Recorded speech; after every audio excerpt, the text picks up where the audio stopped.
Yo, welcome back to Shoot the Shit podcast. How's everybody doing? Hello, hello. There's nobody, it's just you. Hello, hello. No one else can hear me except for you. How'd I say that?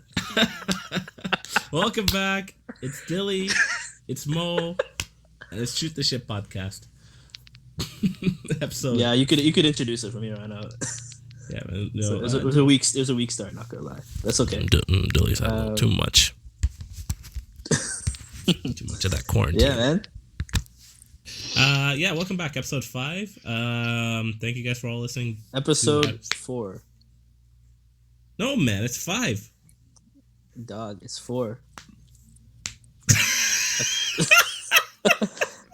I got a week ahead.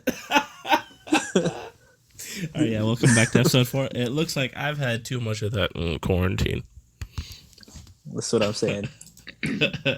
Yeah. Speaking of quarantine, how's that going for you? Week, what is it? Week 2, week 3, week 2? You know what? Yeah. You know, after actually watching a lot of the news that's been going on lately, quarantine, like there's laws and things being set up, and I don't know. It just feels a lot like You're stealing, right to jail. You're playing music too loud, right to jail, right away. You're driving too fast, jail.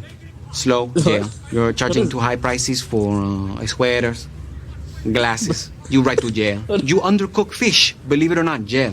You overcook chicken, also jail. Undercook, overcook. You make an appointment with the dentist and you don't show up, believe it or not, jail, right away. That's how I feel. That's how I feel. Everything's happening in quarantine right now, and yeah, jail. But yeah, how you been keeping up in quarantine, buddy? Good. Slowly falling behind in the classes, schoolwork, but I'm trying my best to stay afloat. And that's why we're on the ship. Yeah, man. No, it's been okay. I'm chugging along. I haven't left the house in a while. I've been in my room too for most of the day, so it's a little bit like suffocating in that way. But yeah.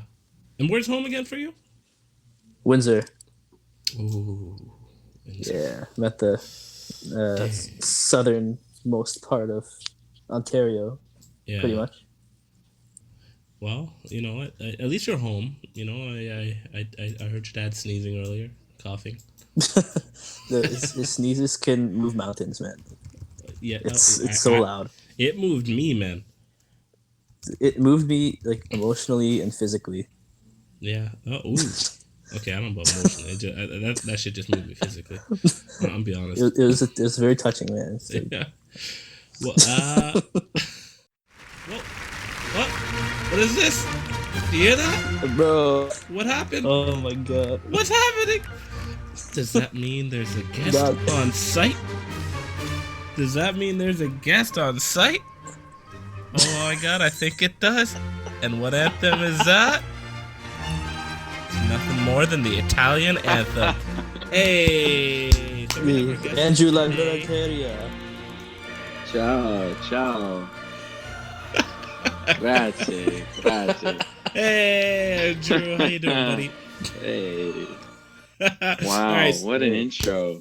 Oh, of course, man. Anytime for you. Here, let's play a Was little that, bit more. was that the national Oh, it's the national anthem, and That was the everyone's... national anthem. I thought we were done with that in episode 2. Bro. Like, Oh, hell no, not for Andrew. He's gonna come right back. ooh, what a contrast. I shouldn't have interrupted with the chow. I could just wait for the whole anthem to play, you know? Show maximal man. respect. This That's what I'm saying, this is a dude. 10-minute Like, video, man. I'm not doing that. That's how you could tell you were not born in Italy, man. Like, there's no respect. Wait, Andrew, where were you born? I was born in Canada. I'm a proud Canadian as well. What part of Very Canada? proud Canadian. I was born here, born and raised in Hamilton, Ontario. That is the next Italy of Canada. Yeah. Well, there's a good Hamilton Italian population. I mean, we're everywhere, you know. You're out here. South came here post World War II. Apparently, Windsor has like a lot of Italians here. Like, for some reason, we're known for like pizza. Apparently. Dang. In Guelph, we had a big Italian population too. We had a mafia. What? I don't know. In Guelph? Of all the Guelph, places they man. could have gone, they went to Guelph, bro. Yeah, bro, small town. Yo, at my school, every single day, instead of "O Canada," we just heard this national anthem. Yeah. I'm not playing it anymore. You think I've learned my lesson in episode 2? I don't know if you did. You fully played it in episode 4. Oh, stop, Andrew, man, how you doing, buddy? I'm doing well, thanks, boys. Thanks for having me. Happy to be here amidst the quarantining and self-isolation. This was exciting. It's exciting to be a part of. Thank you for having me again. Yeah, man. Yeah, no, our pleasure. We're happy to have you. Even when we were starting to, like, you're actually one of the people we were talking about the podcast with, when we were first kind of, like, really thinking about the idea. I know. Yeah, so Monday, March 9th, post-resp exam. We were hanging out. It was, yeah, you guys were talking about having a podcast, and like, I'm like, oh, okay, yeah, that would be cool. I mean, 3 days later, you guys dropped the first episode, I was like, wow, that happened fast. But I have to say, some early comments, like I really appreciate the branding, shoot the ship, the logo, the consistent theme of the podcast title, staying afloat, setting sail. Oh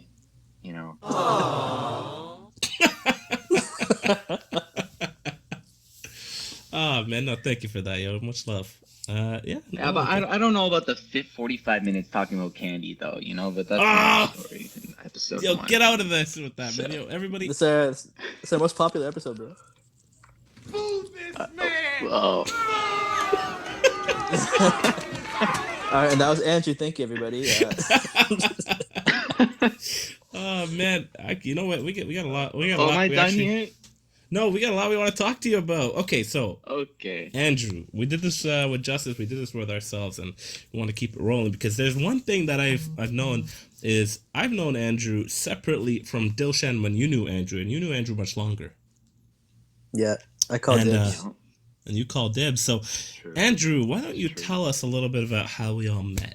Or, yeah, pretty much that. How do we even meet in the first place?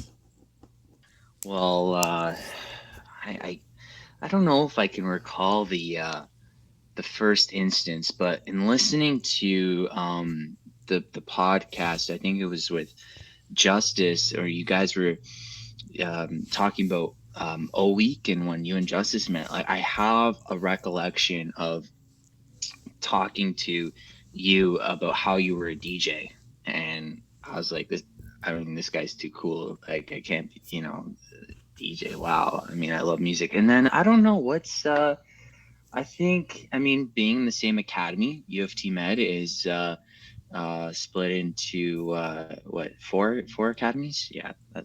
Yeah. Yep. And we're in the same, Mo and I are in the same academy. And I don't know, did we have, Shout out to Fitz. Can't put my finger on it as to when we had our first interaction per se, but it was probably academy related. I think, you know what, maybe a little bit on the dance floor in O Week. That's it. That's it. I figured it out. It was O Week at the what's that club downtown? I know what you're talking about. It's I know what you're talking about. That's where on King West. Yeah, that's true. You guys are both dancers, eh? That's it. You both tear up the dance floor, and then Mo also tears up his ACL. And we met on the dance floor. Yeah, we found.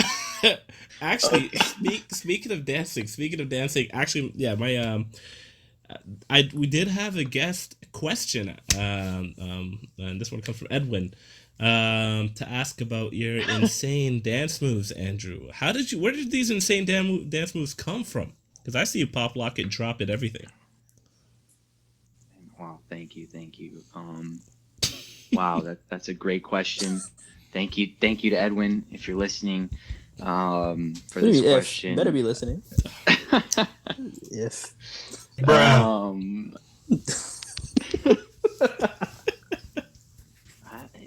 I like it. It was just I think it all started when Gangnam Style came out in like, when was that? 2011, 2012, somewhere around there. And it was very popular with the rise of YouTube in our generation at the time. Just watching that video over, everybody else dancing to it. I went to one of my cousin's weddings and ended up leading a Gangnam Style for probably like 150 people, and it was a good time. And then it was I that was probably the start of a self-awareness, a realization that I have some moves, but I wouldn't say my dancing now is reflective of the Gangnam Style. Gangnam Style. Well, that came a little more delayed than expected. It's just I enjoy it. I have a lot of fun dancing. Yeah. Dang. Okay. Yeah. It's like it's cool though, because like, you could always, if no matter how bad of a day you're having, and like whatever's going on, you could always count on Andrew to randomly walk up to you while he's dancing and put a smile on your face. Yeah. Oh, thanks, still, Sean.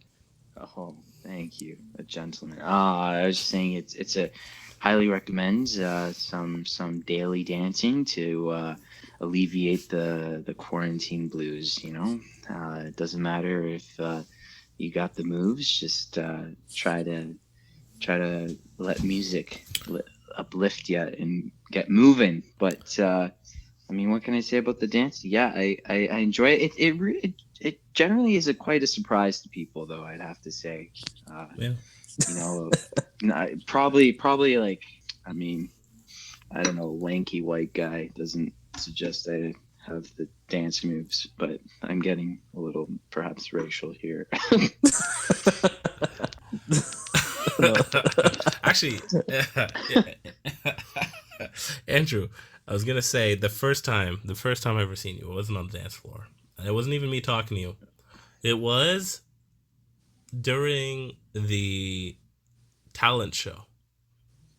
And man just busted on stage an alto sax, and that reminded me of my grade 7 to 9 days playing the tenor sax. And I saw this man play, and I'm like, wow. Okay, that's not a lot worse than I expected. You gave him a moment there. That was for like the poetic thing, but yeah. Snapping my fingers for him.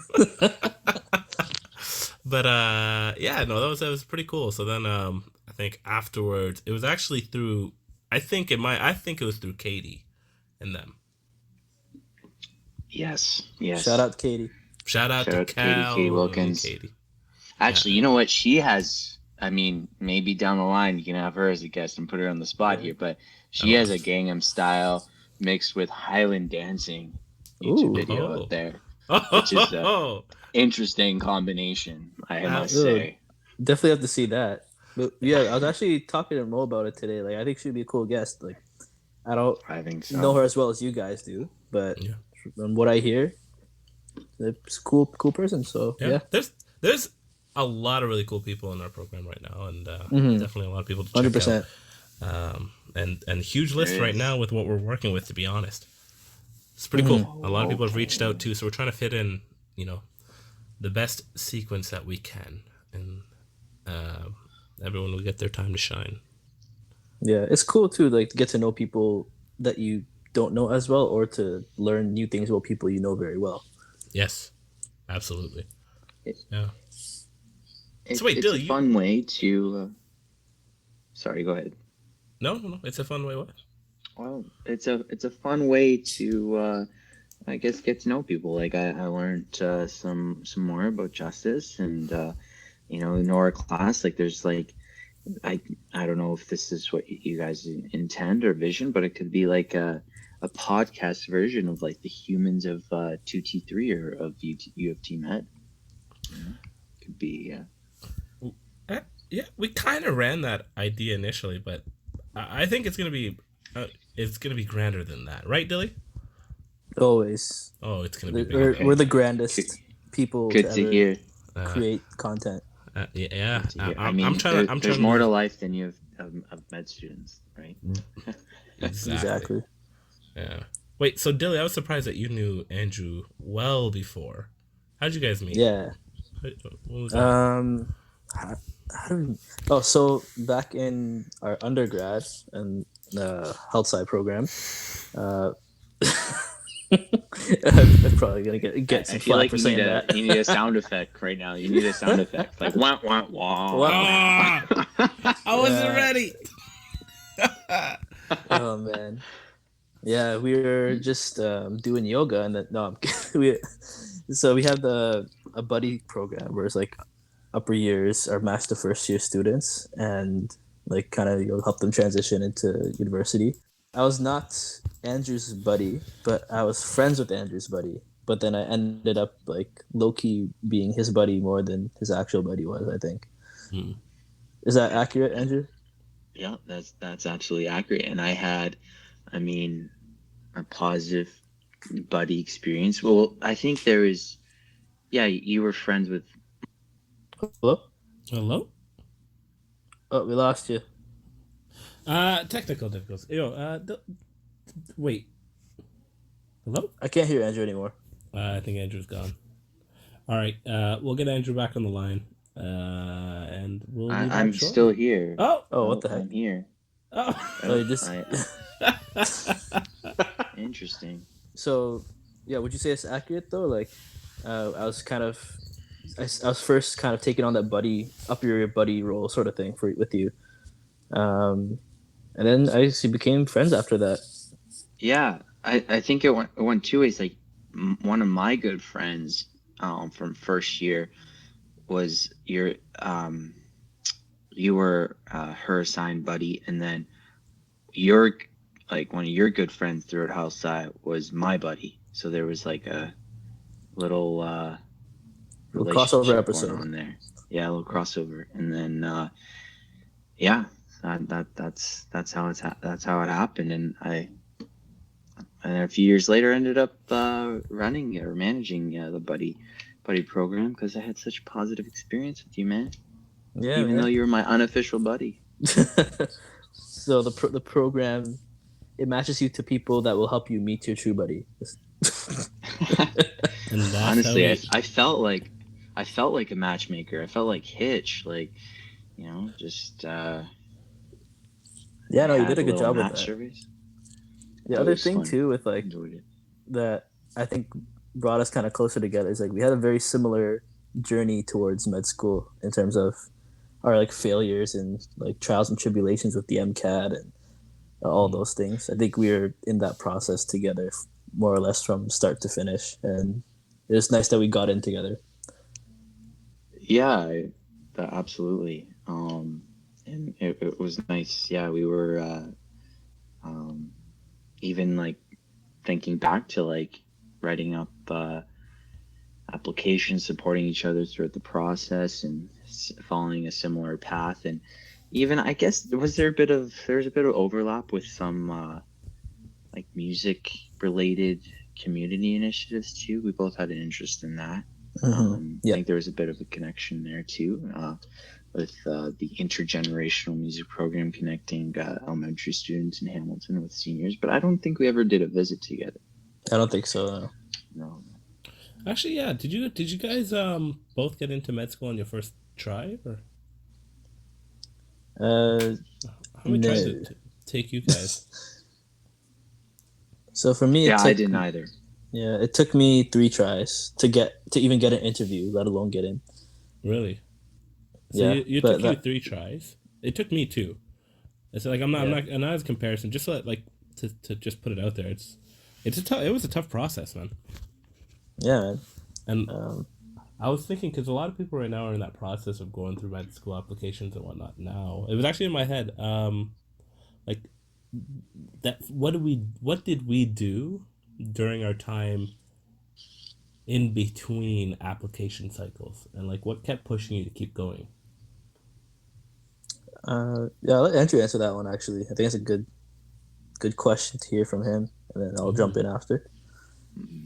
Yeah, that's a good question. I guess for a bit of background, I I guess my I applied 3 cycles. I'd like to say my ego would like to say 2.5, because when I applied to the third year, I only applied to a few schools, and just threw it out there for test my luck, and what I thought I I guess had going. But then but no, it's 3 cycles. So I guess throughout my fourth year, when many are applying and hoping for the subsequent acceptance the following year, I just I tried to plan out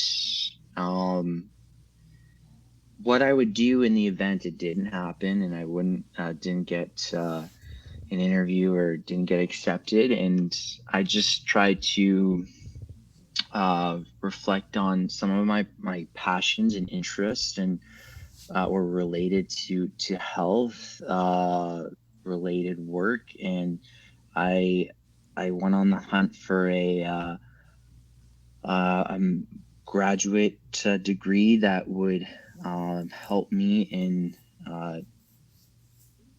research related methodologies to be able to conduct some studies that interest me later on. I was thinking later on, when I eventually hopefully did get into medical school and pursued a career in medicine, that could help me then. So whatever I did was sort of, to fulfill like immediate passions, but with the intention that it would sort of prepare me for the future. And I know a lot of people choose to fill their time differently with travel, but I wanted to still, I guess, be within the academic scene.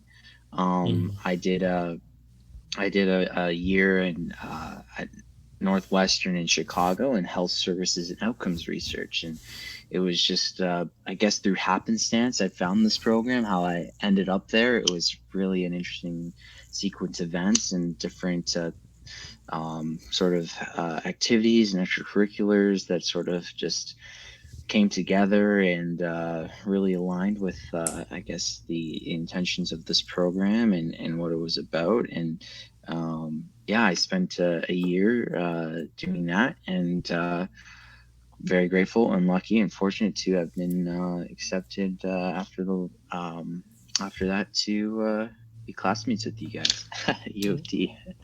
Hey. Yeah, man, good stuff. Like, it was really nice to see. Like, again, this like how we had the same struggles and like we were both rooting for each other. Like we both did grad school too, so like I don't know I think seeing you get in is really like I was kind of feeling that vicariously in a way, even though I had also gotten in. I was like, oh, Andrew got in. Hey, That was not a thing wrong with what you just said, and God bless you for claiming that right. But yeah, yeah. You know what? I also want to say, like, it's the craziness of how things worked together, like how things play out, that I love hearing these stories. Like, oftentimes a lot of people don't get it on the first try. That's very normal, right? There are people that have, and there are people that haven't, right? And some people even take many more tries than us. But it's just like the sequence of events that lead you to become where you are. Like, not to jump in here, but like, for example, I didn't get accepted the first time around either in my first interview. Wasn't really prepared. I thought I'd do better in the interviews and whatnot, and I've learned for the second time. But this next set of events is I was working at a factory at the time. Just like an in-between period between work. There was a layoff, and that layoff then pushed me to actually find a job in chemistry. Now, as soon as I was searching, was exactly the time that this one startup company was looking for people, and my friend let me know about them. And then I started working there, and that just set up the perfect opportunity I found for med school in itself. It was like, or at least being a good candidate. It was like I learned a lot in the field of research, especially private. I had to learn a lot to speak for myself. But it was that role that I got that it was just it was weird. It was just all happenstance. If that makes sense. Like, had that factory Yeah. not laid off, I would have been in a very different situation. I would have had very different experiences to talk about, and I don't know if I'd be where I am. Right? There's Yeah. there's a lot of that I find very very fascinating. Yeah, same here, and like I also found my master's program I kind of took a leap of faith on it. So I was similar to Andrew, like kind of planning like, oh, what do I do if I don't get in? And I was looking at grad school programs and just happened to see on the Mac website health science education. I was like, oh, I like health sciences education. I like teaching. That's all I knew about it, and I took a chance and applied, and I came out of it with a completely different perspective on like medicine and healthcare system, and like even now experiencing a medical curriculum, I look at it with a different lens because of that, and it influenced my essays and things on my application. Like, it's crazy how one like small choice like that, I think for all of us in our own way, like led us to get here. Absolutely. Like, and now that I think of it, I think, I mean, both of our programs were not intended for undergrads, but because yours correct me if I think yours was professional or some sort of related experience is required for admission, Dilsham? So they do take a few undergrads. Like there's like 3 in my class, but the program was made for healthcare professionals. Right. Yeah, and I guess I mean, that's irrelevant, but I think what I'm getting at is that's like a lot of your classmates were professionals, correct? Or most of them, yeah. Yeah. And like that was similar for me as well, and I guess it sort of gave you that in itself gave me a different perspective on the healthcare system and sort of the different roles everyone is playing. I guess a little bit of preliminary IPE, but that's what I was about to say too. we did IPE before it became the thing. Before when it was actually no comment. Can we add that as a credit though? Wait, you guys made IPE or what? I feel like I missed this one for you. So like our cohorts for our master's programs were predominantly healthcare professionals from a variety of different fields. So it was basically like an IPE experience for you were IPE before IPE. Exactly. And I think we should get a credit for I mean, I won't say no if that were the case, but I digress. Yeah, Andrew, there? I feel like he just randomly dropped off. I heard his voice just go. But yeah, okay. I guess we can chat a little bit while he's disappeared. Yeah, it's a wild time happening these days, eh? Yeah. I don't mean to keep bringing it back to like COVID and stuff, but like the cases are climbing, man. Yeah. Absolutely. It's still in an exponential phase, right? Yeah, it's insane though, like how like you check every day and it's like up by so much, even in Canada. Like, yeah, not that we're doing great, but like relative to other places, we're okay, but still climbing. There's so much solidarity that's happening that I find that's amazing, but there's also so much negativity running around. What do you mean? There's a lot of anti-Chinese racism. And not even anti-Chinese, but anti-Eastern Asian in general. I think, is that Andrew there? That was me messaging. That's okay. It's interesting too, because like you only see it for that group. You don't see it for like Americans, or you don't see it for Italians. Those countries also have like very, very high cases, surpassing China even. Oh yeah. But you don't see that same like prejudice towards them as you do with like China. The biggest thing is because we at least I think so. It's because we associate it with China, right? Because we initially saw how large it came from China, and Even in the U.S., man, the president called it the Chinese virus.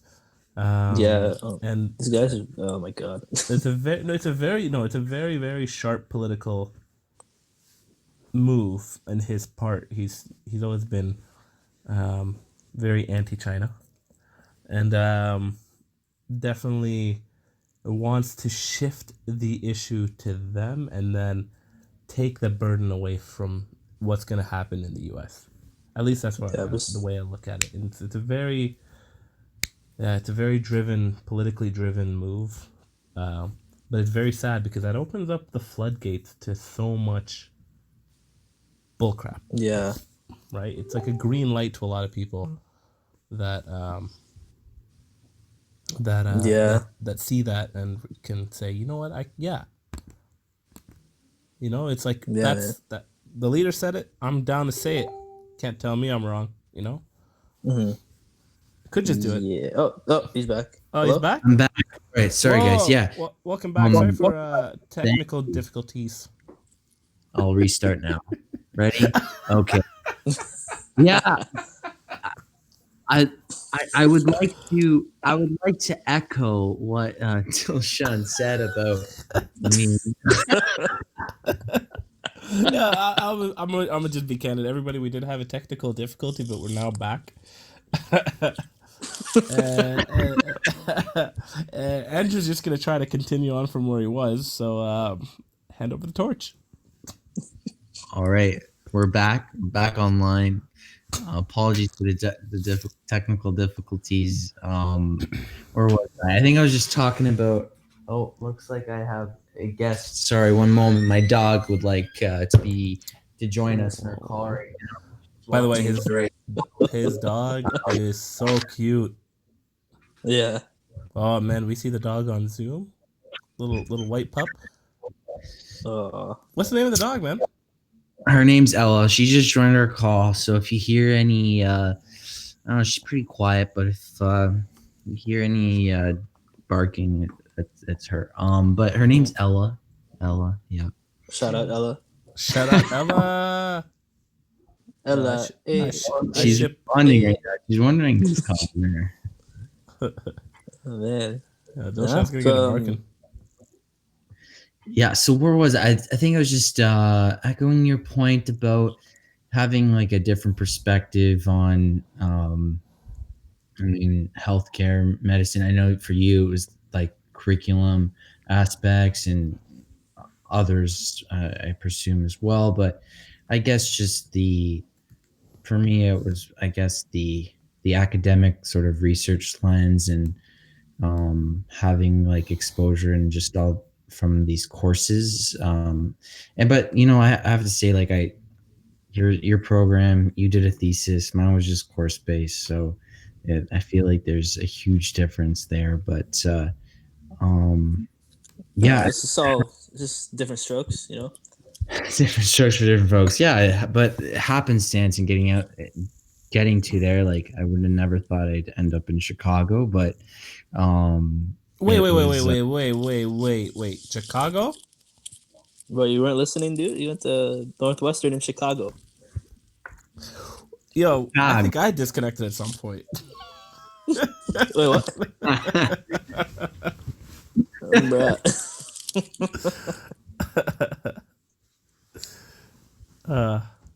All these times I thought it was like you cutting out, but it's actually just like it wasn't a technical difficulty. It was just a Muhammad difficulty. Bro, no, I'm just reaching I down recommend already. the jazz scene there, boys. That was just like maybe it was just meant to be that I go to school there, because whenever I visit for school, the jazz scene, it was a good time. Would highly recommend. If any listeners would like to plan a trip to Chicago, I got them. And speaking of jazz, I love jazz, man. Speaking It's of so jazz, entertaining to see live, and like especially when they're like improving and kind of bouncing off each other with the solos, like so good. No, actually, speaking of jazz, we were talking about. Remember, Andrew plays the saxophone. Yeah, he does. And is that how did How did you get into the saxophone? Is it just like a? I originally played the violin. Whoa. in like grade, I think like, I don't know, grade 2 or grade 3. I was a youngin. But I think eventually, I mean, I don't know. I was listening to being like going to violin lessons and whatnot. You know, I saw people going for like, I saw saxophones around like the shop and people going for saxophone lessons. And I was like, that's shiny. That looks cool. You know, just, but, also I think our elementary school that I went to in Hamilton, we were lucky to have a music program earlier on that started in grade 6 as opposed to standard like grade 9 music programs across Ontario high school. So there wasn't a spot for a violinist, and I that is when I switched to the sax in grade 6. So, I mean, I don't know. Maybe this can be a call out to the Minister of Education. Maybe implement a music education program. Oh, Grade 6 and all violinists. Maybe I would have been a violinist right now, but but no, that's how it happened. I switched to the sax. I thought it was cool. I enjoyed it. And I would say I peaked in grade 8. I ended up somehow auditioned to like. That's a long time ago to peak, my friend. I know. Okay, listen. I auditioned for like some selective orchestra, and somehow I ended up performing at Roy Thompson Hall with this group. And for the really intense parts, apologies to the instructor or not the instructor, but the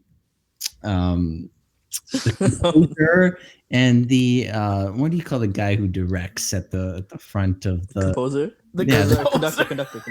Apologies to the conductor. But when we had in my composition in the music I was instructed to learn over like the course of a year after auditioning, when we had the really intense parts, like they were really hard to learn for grade 8 at that level. So I literally just I faked it. Okay.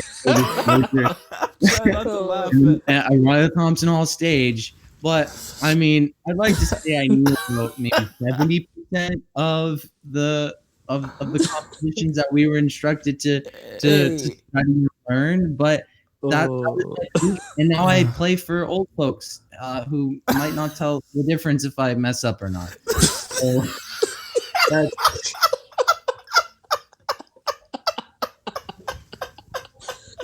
Oh, Andrew, bruh,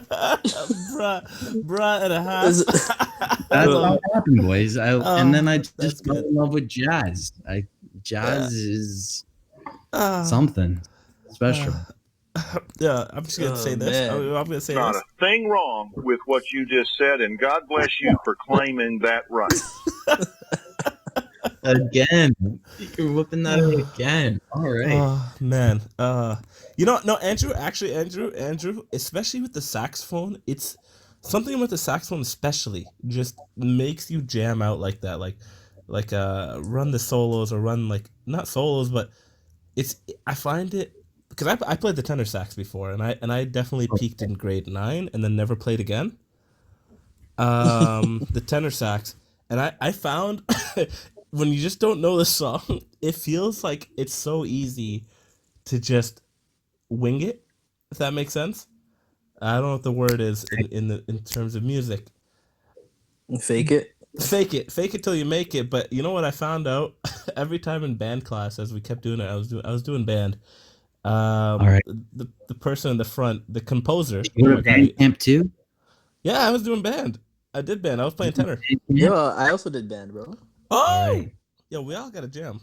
But the thing is, I couldn't fake it because I was percussion.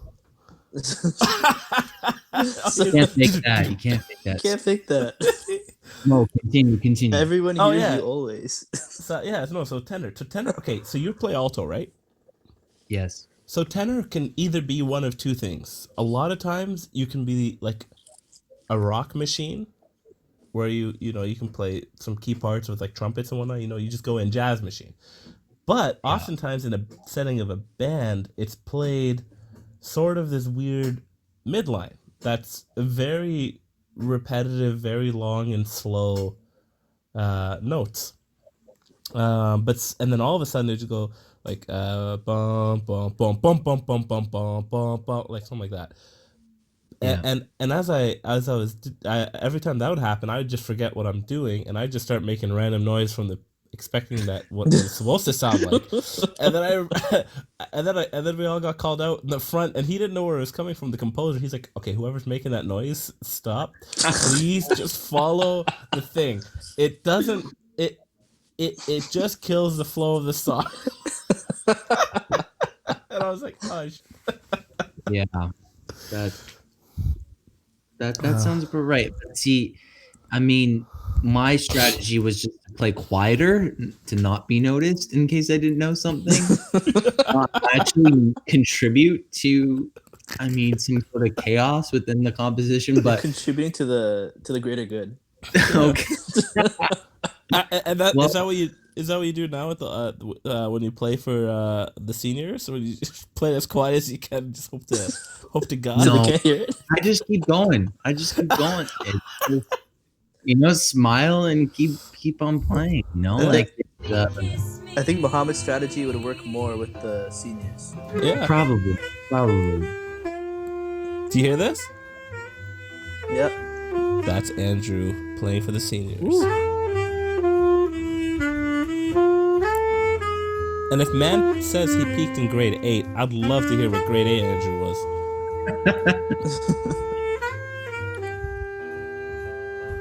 You hit a wrong note there. They just keep going. Yeah, exactly. That's one of No, that's my- that was not you, but that's actually super sweet what you're doing. I was looking at like some of the work you're doing. Well, and shout out to Leonore. She's yeah, the singer that I perform with. yeah, and really, like that's actually really cool. And what are you doing that program with? So I'm a volunteer with the Noteworthy Music Program. That's based out of Mount Sinai Hospital, and every Tuesday, pre-COVID pandemic, the program had volunteers go around a few of the wards there to room to room, or depending on the ward and the setup, just perform for the patients. And we have amazingly talented volunteers that honestly that are just incredible in sharing their musical talents, and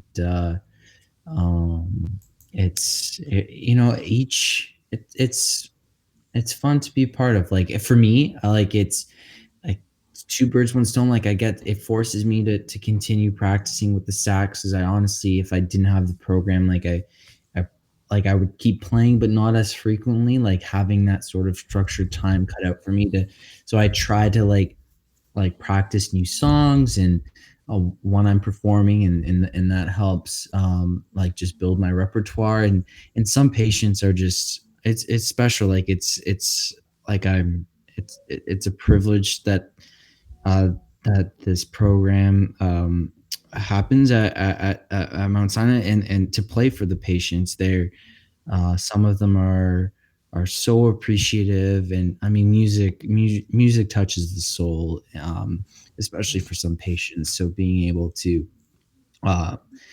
play at vulnerable and tough times for them in their lives is special, and we're lucky. But I would like to bring it to some other hospitals. I should talk to the coordinators about that, but I think that would be great. Mm-hmm. Well, Yeah. Shout out to Noteworthy. No, it's really nice. Yeah. Shout out Noteworthy. Shout out to Kelvin. Like I noticed that too when I was doing the intergenerational program as well. Like a lot of the songs you play for like the seniors, they'd come up to you after and be like, "Oh, thanks for playing that song. You know, I got married to my husband with that song this many years ago. This is Great. it's just attached to a memory, and I think bringing that out of them, especially in that population, it's really amazing to see. That's actually super sweet. Yeah. That actually really is. Yeah, and then the kids too, for like the intergenerational part, like seeing them interacting with the seniors and vice versa, like it's amazing. Mm-hmm. Have you ever heard any comments that like really resonated with you at all? Absolutely. I mean, I'd have to like, it does sometimes can feel a little intrusive to be like playing a saxophone like in the middle of the hospital wards, or just like a patient's room that might be joined with another patient that might be trying to sleep. But I have to say, at least like every time I volunteer, there's at least like I probably go to maybe like 10 rooms, at least 10 rooms. There's like three or four that are just like it evokes like some sort of emotional response, whether that's like with excitement, or bringing out some sort of emotional tearful experience, as there as music can do. It's there's an appreciation for it, and I'm surprised that, like, I mean, you don't even need live performances, but like I'm surprised that, I mean, this hasn't been something that's been going on for longer than it's been running, like just to incorporate music in the care setting. Mm-hmm. Mm-hmm. I think there was there's a lot of different patient stories I've sort of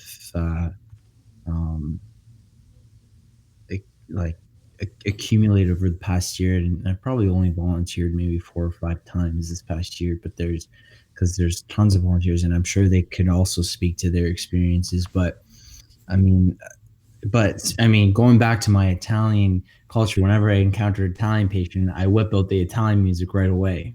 So It's the Italian national anthem. Not the national anthem. I'm not playing it. Don't look at me. But I mean, my experiences were rooted in sort of playing Italian music on the saxophone with my own grandparents, and whenever I needed to break, I would actually just play the Italian national anthem because I just didn't want to play the sax anymore.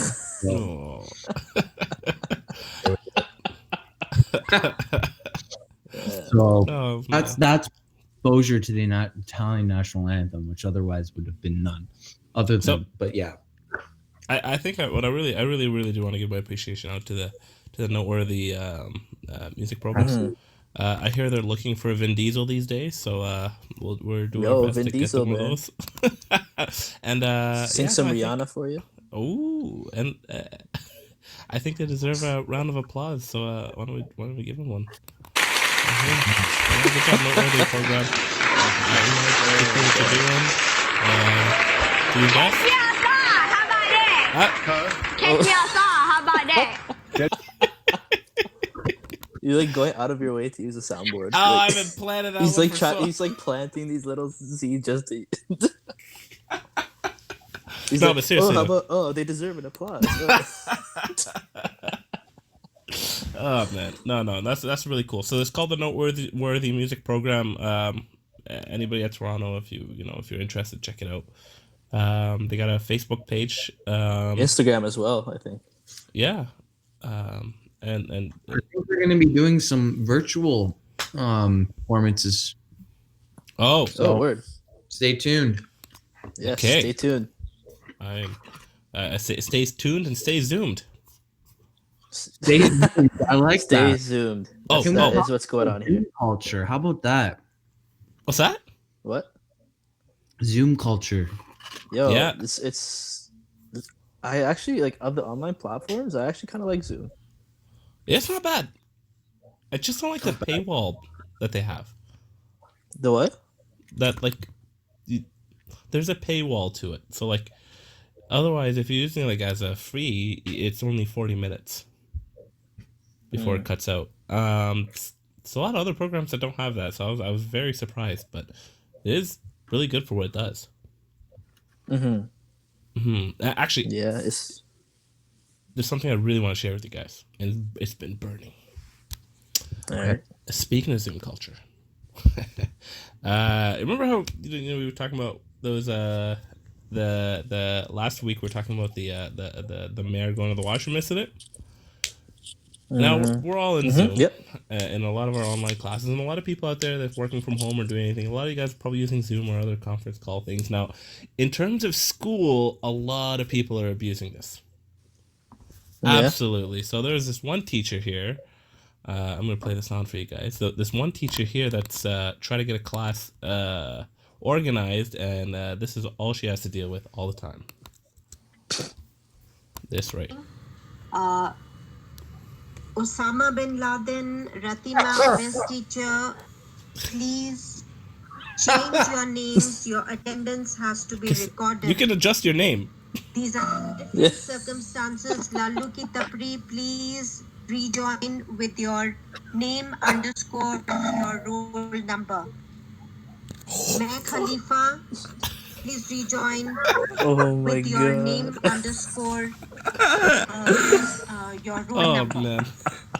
Honestly, This is like not a joke. Your the attendance is amount getting of recorded. oh, one, sorry, shut up. No. You can go ahead.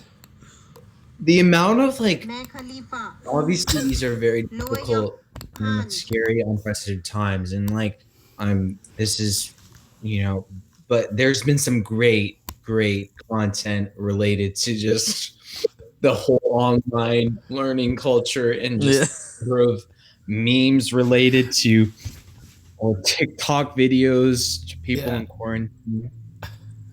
Yeah, man.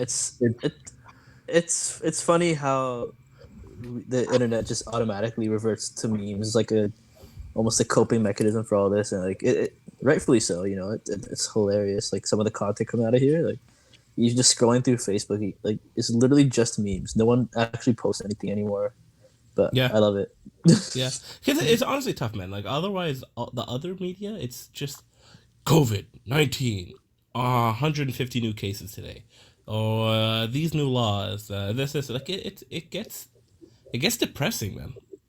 It does. It's kind of like like once you sort of fall into watching the news, it can be like almost addicting. Like there was one day like when this all started like evolving, like I literally just sat in front of the TV and just watched like the news, just different stories, and I was like, I have to limit this. Like it's just not healthy to just because it's all they talk about all day. Yeah, and these are big bolded red letters and big scary pictures. It's actually really scary, like the way it's portrayed. And like it is a scary system, like it is really scary situation that's going on, but that's just another level of anxiety. Yeah. And we were even talking about that in the last episode too, like kind of how we're, at least for me, like I'm sort of controlling how much of that I consume just because I don't want to like that be the only thing I see, Absolutely. Yeah, and Andrew, I'm curious actually. This is something we kind of talked about on the last podcast as well, but do you ever feel like pressures or expectations as a med student to like be knowledgeable about these types of topics? Like topics related to COVID-19? Yeah, COVID-19 in this case, like anything sort of like in that realm of like medical things, I guess. Like Andrew, I have this like huge hole in my foot and it hurts when I step on it. Can you tell me what I have? Those kind of questions.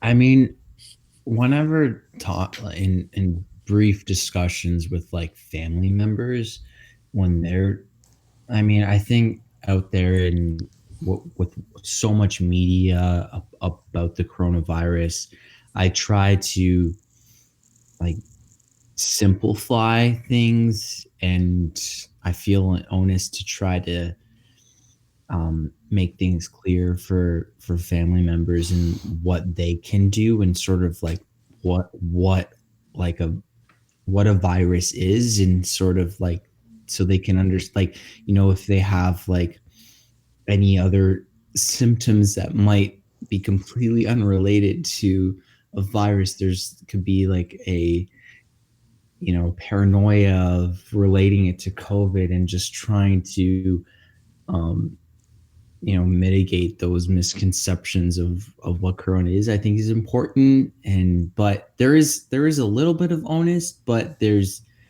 also realization that I also know I don't know ship. So Like it. there's you know, I think we are far from, not that far, but we're we can try. I think it's, if anything, conversations with just having this onus to be informed about Mhm. virus, or, you know, Mo's example of someone's hole in the foot. Just let it, you know, be a means to let you think, and just sort of maybe practice your differential diagnosis of things, but nothing more than that, and trying to advise medically, because I don't think we're at that stage. But if it's just personal, you know, interest is where it's fitting. Mhm. Would you guys Yeah. agree? What do you think?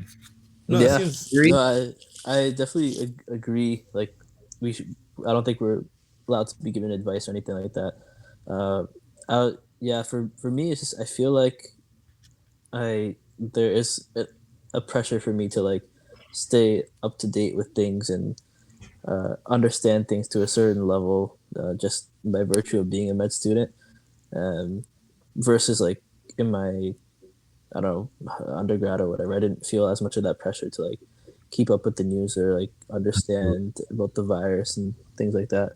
Um, but I guess, on the other hand, we are getting to that stage. You know, we're slowly working towards that path. So yeah. If anything, I feel like I'm not doing enough. Like, we're in the field, we've committed to being physicians, and, you know, we're just kind of left on the outskirts while we watch residents, physicians walk into the fire and be on the front line. And Yeah. we're doing our best with all the initiatives that we've sort of started to support in mitigating the effects of COVID, whether supporting healthcare professionals or isolated seniors or whatever the initiative may be. But I mean, there's like, you know, there's something in me that's like, I want to be there. I want to be with, like, just to, I don't know, within the, not the fire, but just on the front line, you know, but we can't. So, You Mhm. know, it is tough, but like the fact that, and I think we mentioned this in the last episode a little bit, so I'm not gonna go too long, but the fact that we are at least staying home and doing our part, that's what we can do, you know, and at least yep. try to not spread misinformation. And then, you know what's really cool, and it's like this, a lot of students in our program right now are, and not just our program, but even a lot of across the country, and different people really are you know, stepping out of their way to provide a lot of resources. Like, there's babysitting going on. There's students that are going out to get groceries. Yep. Really, shout out to them. We were just talking with a physician today that said how much of a relief that's actually been to them. Because the physicians are not just dealing with just COVID, but now they're dealing with the anxiety in the air in general. Everyone's Mhm. tense. Everyone's angry. People are saying things a lot harsher now, and you know, it's taken a real burden on them. So just this little fresher breath air, even for them. They even say that like they're happy to see that this is going to be the next generation. If that makes sense, and that's I am so thankful and so proud of our classmates for Me really too. doing that. Yeah. Yeah, definitely like a lot of creative solutions coming out of this. Like, that we can't be on the front lines. There's a lot of stuff that we can't do, but they're finding ways around that to help anyways. So it's a really wonderful thing. Yeah. Just doing your best one day at a time, and I think that's we've been witness to incredible work by our classmates, and just doing our part, right, and also taking care of ourselves too. That's important, and that was really stressed by our assistant dean too. Just while we try to embark on whatever initiative we do, we are starting, that we're still taking care of ourselves throughout this, and our loved ones too. Yeah. Absolutely. Yeah. Man. Now, yeah. I had a unrelated question completely. So you're Andrew, you're Italian. So I'm fully gonna stereotype you on this one here, but if you had to be any pizza topping, what would you be and why?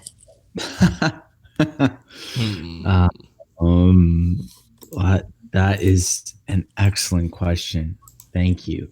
It's a great segue too. Are you ready? Yeah, I'm gonna delete this. Yeah. What topping would I be and why? Yeah.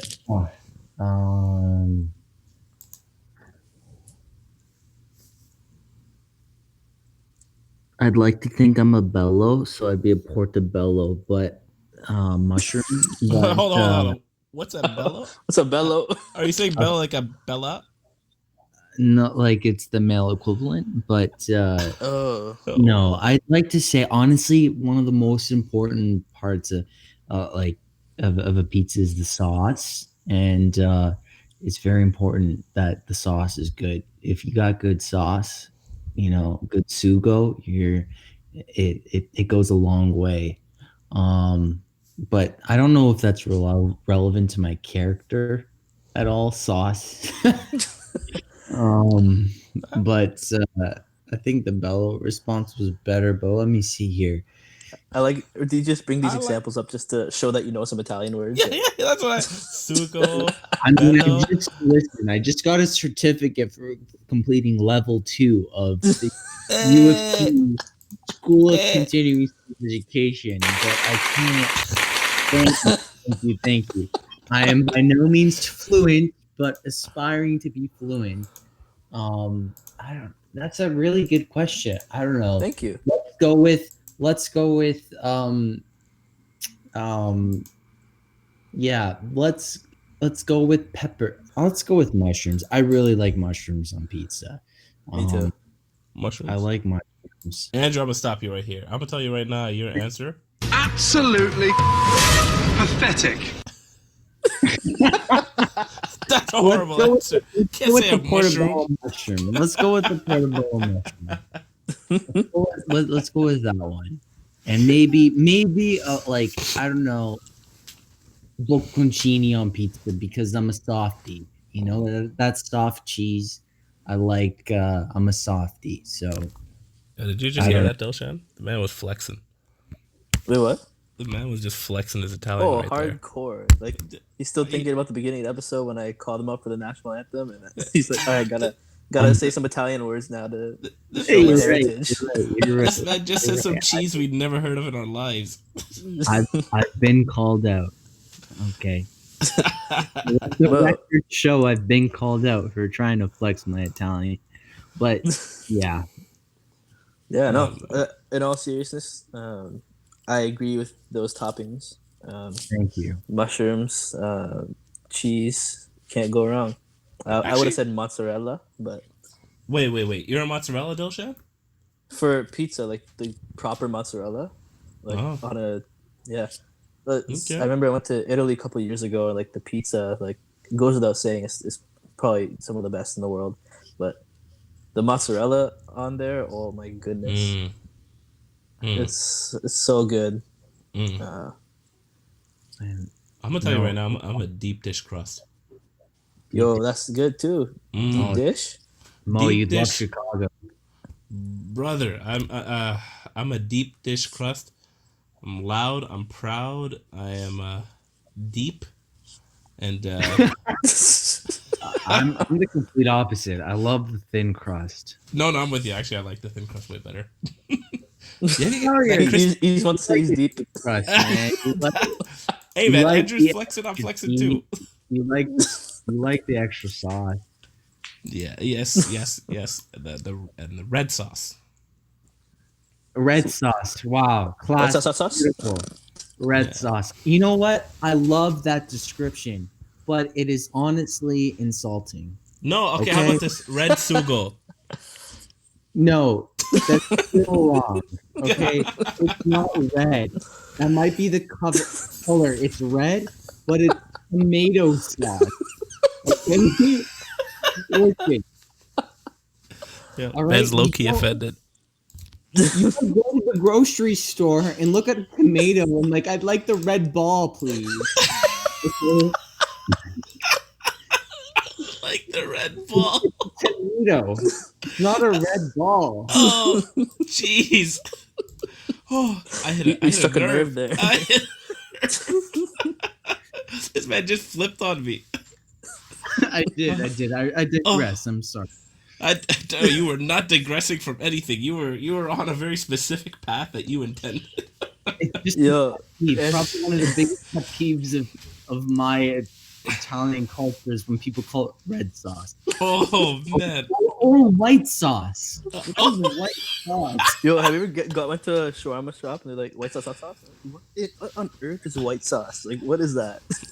Okay. First of all, don't ever call it white sauce, Dilshan. It's called. I don't even know what it's called. You don't even know what it's called. No. They say they're like white sauce, hot sauce. Like, sure, put it on there. It's like a weird garlic. I love it. It's delicious. I just go, give me everything but the tahini and the pickles. I'm happy. Isn't it Tahiti sauce or something? No, that's a country. No, or a place. Wait, what'd you say? Tahiti? You meant tahini. Tahini, not Tahiti. Although I'd like to go to Tahiti. This man's talking about offense, and then he calls out a country as a sauce. Oh my god. That's good content. Wow. Oh, man. Yeah, man. No, sauce is important though. You gotta have the good sauce. You know what? We just learned a little bit something about Andrew. Andrew, that was I've never noticed that button about you before. That button? What do you mean? What are you talking about? That pet peeve. That little pet peeve that you had there. I guess, yeah. Yeah. And you know what? And the one thing too, like, sorry. No. The one thing too, like, Andrew's the only guy who can like full on like diss you hardcore and like get away with it, and like he's just still perceived as this like nice innocent guy. But, like, he's got the low key jabs in there, and like, you know, he can get away with it. Andrew's a jab man. Why do you say that? Wait, what? Why do you say that? What do you mean? I don't know. It's just how, your personality, bro. All right. No, it's a good thing, man. You can say whatever you want. No, Andrew, you are able. Yeah, Andrew. You have a very welcoming personality. Thank you. You're just a super pleasure. You're not even a regular pleasure. You're a super pleasure. Wow. Yeah. You're. Can you have me on this podcast more often if you're just gonna compliment me the whole time? No. So next question. No. Oh man, no, but for real. Okay, what's something that you could talk for about hours, but you really never have a chance to, or like, what are you proud of, but you never have an excuse to talk about? I'd say personally, like I could go off. Like I can just like fully automate people's lives in with like Google Home, you know, just using technology to help the stupidest, pointless little thing, like to Really? simply turn on a light when you are fully capable of walking up to the light switch and turning it on yourself. But just like, I feel like I could go off about automating lifestyle. You know, when you're in the shower and like Google already knows that like you're up and it knows your routine, and you can like program or set routines like in your morning that it's going to start playing your favorite songs. I could go off about that, you know, like there's so many ways that technology can help or establish some sort of routine or just simplicity. So I that's something I think yeah, like just automating things, you know, like setting like timers. I got I'm pretty I'm self-aware that I'm OCD about my home tech setup, and I love to spread the word about that. And if any listeners are looking at, or any of you boys, or if you guys are looking to integrate Google Home, I know Mo, you got the Google Home and you control your lights and whatnot in that, but I don't know, that's what comes to mind at first. I could go off about that. Yeah, man. I And you can could also imagine. go off about red sauce. Yeah. I could go off about red sauce. Yeah, I could. Yeah. And like, yeah. I think I can imagine Andrew having a nice conversation with Siri and Google. Kind of like we did back on episode 1. Yeah. But no, the potential. Listen, the potential. Like when you ask to turn something on, you don't like. You can set any name to that. Like it Yeah. doesn't have to be just your, balcony lights or your TV lights or whatever it is. You can set like you can insert any name there. Like You can there's call a it lot Dr. of Phil. potential. You can set lots of opportunities. Like when you're leaving, like you can say to Google like, peace out, girl, and like she'll just shut everything off. You're going to do that for your patients one day, aren't you? I like integrating tech and health, but I haven't got into the field. But maybe one day you'll see me, like my face on an app or something. Maybe. Ooh, the Lagroteria. The lag rotaria is gonna lag. But Oh. I mean, this is about me. But I'm sorry. you guys, I want to know about you. Like, what are some things that I haven't heard in any of the podcasts that I've listened to? Like, what you think would, what are some things you could go off about? That you don't have the space to do so. You know what? I'd be very happy to start this. I'd be Go very for it, happy my guy. because my man, I never, ever, or rarely do I ever get the chance to just talk about history. I love history, man. Especially like the ages between the Crusades in general, 1300s or so. Just political history, geopolitical history, just general geographic history. The wife. See? No, I love it. I love it. If you start me up, I will go on for days. Sleep too. What are those words? What? Oh my God! Get out of here. No, honestly, it tells you so much about why the world is the way it is today. Yeah. Like it really What does. about the present, bro? Come on, we're making history right now. Right, but you can't fall into the same traps that we saw in history if you don't. If you don't know history, you're gonna fall into the same traps. This is true. Yeah, I heard a quote somewhere. It's like, if you don't know your past, you're not gonna have a future. That is true. Wait, is that true? I don't know. It's just a quote. You will have a future regardless, but your past informs. Exactly. So, with that said, that's actually the one thing when I like traveling, because the idea, what I like to travel is to places that I've read about and I actually want to explore. So, like, I have always been reading about the Arab empires or the Roman Empire or the Carthage and whatever. The travels of Ibn Battuta, and I even tried to talk that on the first podcast with Dilshan. Dilshan almost slept. But No. but that's what actually got me to travel, say, Morocco. And then I wanted to go to Turkey. I wanted to go to Egypt. I want to go out to pretty much want to travel his footsteps and just see the spots that he saw in a different timeline in history. And so I don't know. I found that super cool. And if anybody ever wants to talk to me about that, I can literally talk about that for days. It's cool. Yeah. I mean, I'd love to be a soundboard for that. I'm not sure how much I can contribute to that conversation, but we'll see. Yeah. One day you'll get little tidbits out of me here and there throughout the podcast. Yeah, for sure. Yeah. How about you, That's Dylan? a tough question, though. I don't know. I really don't know. Memes. What? Man No, can talk about not even me. memes. I'm not even that good with memes, bro. You're not good? I mean, I don't know, man. Like, you have a lot of likes on the meme-based learning. I do post a lot of memes on there, yeah. So we have this Actually- page on our med group where people just make memes related to our like class content and stuff. So I like to post on there. I feel like the three of us like posting. I've noticed that. All three of us. I looked at who are visual storyboarders, tellers. It's the three of us and Andy.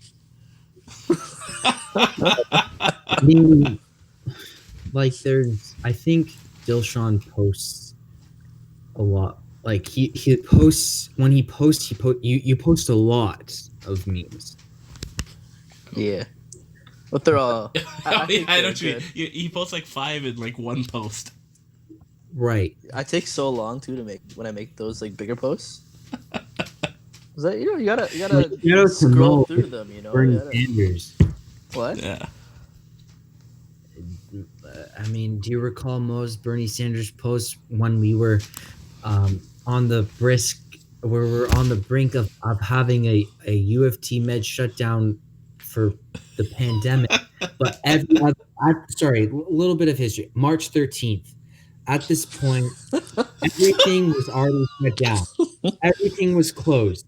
But we were expected, more or less, to show up to our clinical skills session. So, very timely, Mohammed Ahmed, I don't know if that's your official last name. But, What do you mean? That's my official last name. That's my unofficial last name, buddy. okay, I figured. But he posted something in the meme-based learning group, the UFT Tech, which is, like, in the title is a parody of, like, all of our other sections of our curriculum, whether it's case-based learning, other parts of our learning, meme-based learning. So he posts a meme of Bernie Sanders saying, "I am once again asking for your history representing." That's a terrible Bernie Sanders. That's But my once Bernie again Sanders. asking for That was Italian. your That was Sugo. So that was timely, and I think that the timeliness of that is what led to a greater outcome of receptivity amongst the class. I mean, I think over 170 likes is really well received. Every time I look at it, I still laugh. I think the best meme on there goes to, in my opinion, Recur laryngeal? No, okay, that was a great one, but I think my favorite, that was actually like the best quality meme, if that makes sense. It actually is meme-based learning, but the one the one that's talking about SPs, is talking to standardized patients. It's your turn to talk in front of the class, and it was just highlighting a garbage. That one got to me on a spiritual level. I don't recall that one. That was, and by the way, Andrew, I want to backtrack on your Bernie Sanders for a second. This man wasn't speaking anymore. No, with Bernie, you have to go. You gotta talk with a rough one, and you gotta talk about the 1% of the 1%. Because if you take the 1% and add to that 1%, you get the 0.1%. That's China. That's all right. We gotta shy away from politics. Yeah. Yeah, honestly, I can't answer that question, man. I don't know if there's anything I really go off about, Yeah, impersonations are fun. I enjoy them, but in terms of meme-based learning, what do you guys think are the factors that lead to I mean, receptiveness or likability in the group? I mean, Yeah, doing a talking about the memes. research project here. I think it's honestly just like you have to be timely with it. It has to be like relatable stuff, like, and I think stress and like pressure, like when we're going through some type of hardship in the program, and you see a really relatable meme about it, like, yeah, it hits the spot. It gets you on that spiritual level. Yeah, definitely the timeliness. Definitely the connection aspect. Like, yeah, like, it's a stressful, then you get a lot of people talking, exactly like Dilshan said. Yeah. I think this goes to show too, like the universality of memes. Like we're seeing them now, like the quarantine memes and like the meme-based learning page that we have in Med. There's a meme page for everything. There is. There's memes for Zoom, and like I try to think back to, like, I mean, historically, Mo, this might be your stroke for the certain folk that likes history, but if like memes were essentially like historically, traditionally, their form of advertisements and posters. Like when I was visiting Ireland a few years ago on the Guinness tour of the factory, like they had posters up around the factory of their advertisements, and they were more or less memes. There were jokes incorporated into posters about promoting their product, and I mean it works. Well, it's comedy, right? Comedy is another aspect of like that's something that gets to the emotion, right? Kind of like music, right?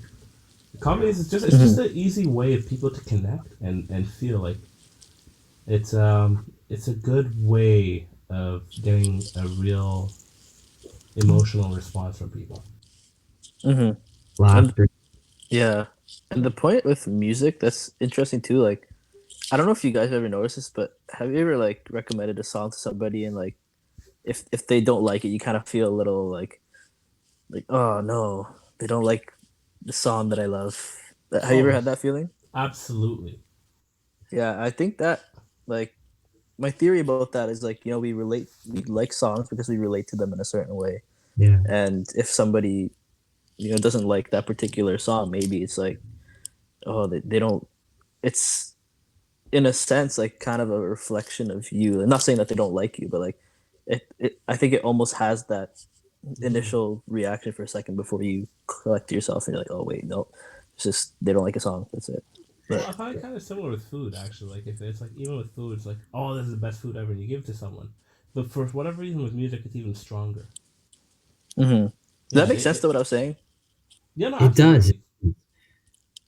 But I mean, I think there's, even with that said, there's within that there's like, I don't know, maybe I sound a little cheesy, but there's a beauty to that, in that there's that you can like intimately relate, or some like in some sense enjoy that one particular song, but like for other people and other sorts of, I don't want to say genre or melody, just sort of like initiates some sort of dopamine response at the cognitive level differently, like appreciating people's different reactions. Like, what is it about someone's individual preferences for music? There's something interesting about that, Yeah.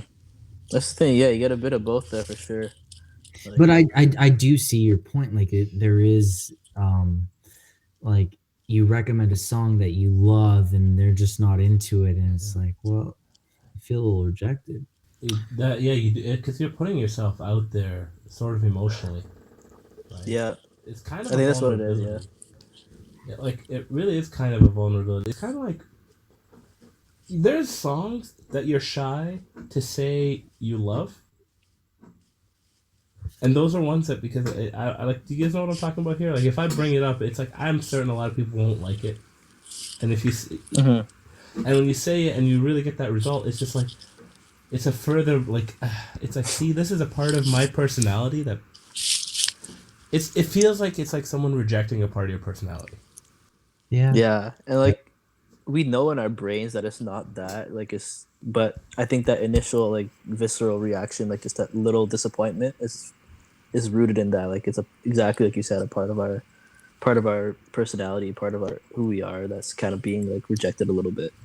But you know what I find interesting is the fact that our songs that we enjoy change. Like one day you can absolutely love a song, get offended that someone doesn't like it, but a week later, you hate it and have no issue with it. Mhm. That's interesting. Right? Yeah, Interesting phenomenon. yeah. I guess it would be interesting to see like what songs we were listening to throughout our lives and kind of, like create a little soundtrack to our life. I'll be honest. I was going back into my old songs yesterday. Yesterday before Oh, yeah? yesterday, it was a really cool road trip to go down. It was like whoa, and there were songs that rekindled like oh, this actually is good. But if I showed Yeah. you, Yeah, That's the other thing too, the nostalgia piece about it, like with old songs. absolutely. Which, yeah, if you talk about this at the beginning, yeah, it like literally like music being attached to memories, to events in our lives, Yeah. there's maybe even to emotions that we were feeling at the time. yeah. You know what's really cool to try, guys, and for Mhm. everyone listening, actually, take some time before like you go to sleep or something. Just try listening to some music. Shut your eyes and go through like your favorite songs or your favorite old songs. And I remember doing this for a bit. And actually, it was really really cool experience. Just listen to the first couple seconds of the song, and then jot down the experience that came with it. Okay. Mhm. Like, what was that song associated with? I don't know. I found I learned some pretty interesting things. I did this in high school, so it's not something I did recently, but Mhm. it's really cool. Yeah, that'd be really cool to see, like what we sort of come up with and what stories are attached to it. Yeah. Did I listen to Gangnam Style? Gangnam Yeah. Style.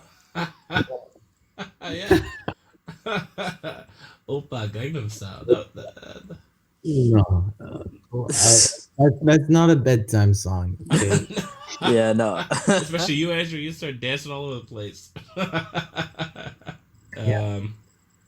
Give me your top three songs right now, or one of your top three songs, because top three is actually difficult to say. Any one of your top three songs, and it can be embarrassing, it can be whatever. What would you say? I just opened up Spotify on my computer. Let me The see. same. I have the first one, Sunday Morning by Maroon 5, released in I think the mid 2000s or some point. It's in their album Songs About Jane. I think my initial sort of responses is that I would like to start singing it, but I mean, I don't think that would help your ratings. But Sunday morning rain is fall. It's just an upbeat. What? It's very uplifting. I really enjoy it. So that's one song. Then let's go with Dilshan for let's do back and forth here.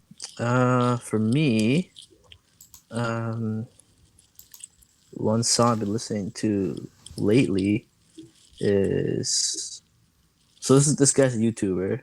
His name's Gabe Bondoc.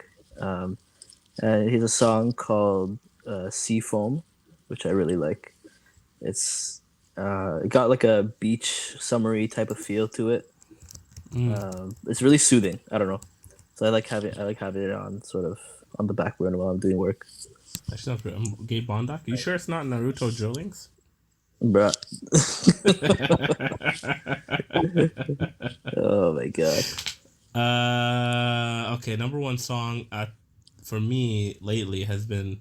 It's not even in English. It's an Arabic song, Egyptian song. It's called Talad Da'at. It's exactly. It's got that. It's got a really interesting, like, easygoing vibe, but it's a love. It's essentially a love song. Where Talad Da'at means 3 beats, meaning like 3 heartbeats. Oh. It's really beautiful. Like I really enjoy the song, and there's a couple people in class that I found also know it, and we sing along together sometimes. It's really cool. Oh, really? That's awesome. Is that an S3, S4 beat? What is it? The third It's beat? I think it's an S4. Okay, all right. Well, that's a problem. I'm still learning the difference. I don't know what that means, but oh man. Yeah. Andrew, thanks for your time, man. Like, you're the one person we wanted to have on here since like we made the podcast in the first place. Like right away, we were both like, oh, we got to get Andrew on here, and it finally happened in episode 4. And we got to laugh, we got to have some deep talks. You learned about what makes you tick, how much you love red sauce, and it's yeah. Like, thanks for coming on. Thank you guys for having me. Appreciate it. Hey man, much love, and we'll see you back again soon, so we can actually see you in person. And with that said, that's really the end of the show, and the ship has sailed. And your captains are off. And the captains are off. Bye-bye, everybody. See you guys on the next episode. Ciao.